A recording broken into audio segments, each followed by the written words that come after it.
Mga idol, atin pong pag-uusapan na gusto ni Bob Arum na maglaban sina Teofimo Lopez at Ryan Garcia, at Emmanuel Rodriguez gusto ng unification bout kay Alexandro Santiago, pero bago ang lahat ay maligayang pagbabalik sa aking channel mga idol. Tara, pag-uusapan na natin.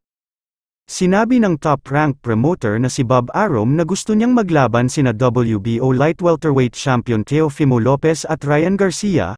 Pakiramdam niya ay magiging napakalaking iyon at maaaring mangyari ng maaga sa susunod na taon. Hindi sigurado si Arum kung ano ang kasalukuyang sitwasyon sa pagitan ni Ryan Garcia at ng kanyang mga promoter na Golden Boy Promotions, kung kaya ba nilang mag-produce ng laban kay Ryan.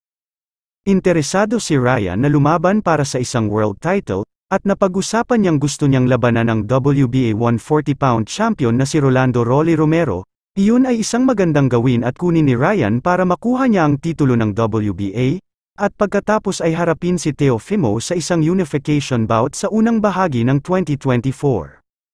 Si Ryan ay nagmumula sa isang ikapitong round knockout loss kay Gervonta Tank Davis noong Abril sa isang napakalaking laban, at siya ay naiulat na gumawa ng $20 million na isang toneladang pera para sa isang manlalaban na hindi kailanman nanalo o nakipaglaban man lang para sa isang world title.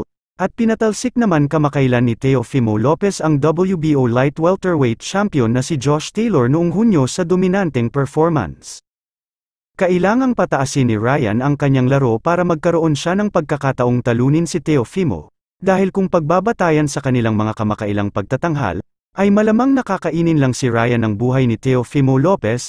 At dagdag pa ni Arum na nakausap niya si De La Hoya at maging si Eric Gomez at gusto rin nila ang ideyang yun at depende na lamang sa magiging takbo ng pagsasama nila ni Ryan, at ayaw daw niyang manghimasok dito at gusto niya na ang Golden Boy ang mangangasiwa sa bagay na to, dahil malaking laban ito para sa dalawang fighter. At sa pangalawang istorya ay gusto ni Emmanuel Rodriguez makalaban si Alexandro Santiago. Ang two-time IBF bantamweight champion na si Emmanuel Rodriguez ay interesado na makalaban si Alexandro Santiago para sa unification bout, matapos niyang matalo via unanimous decision si Melvin Lopez noong nakaraang linggo, at gusto niyang makuha ang WBC belt na nakuha ni Santiago kontra sa ating pambato na si Nonito Donaire Jr., na natalo ni Santiago via unanimous decision noong nakaraang buwan.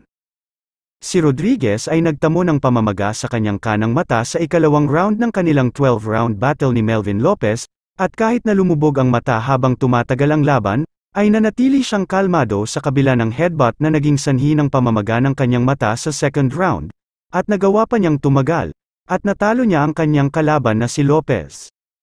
At sa kasalukuyan ay walang pahayag si Santiago sa pahayag ni Rodriguez, kaya abangan na lang natin kung magkasundo ang dalawang kampyon para maidaos ang kanilang unification bout. Hanggang dito na lang mga idol.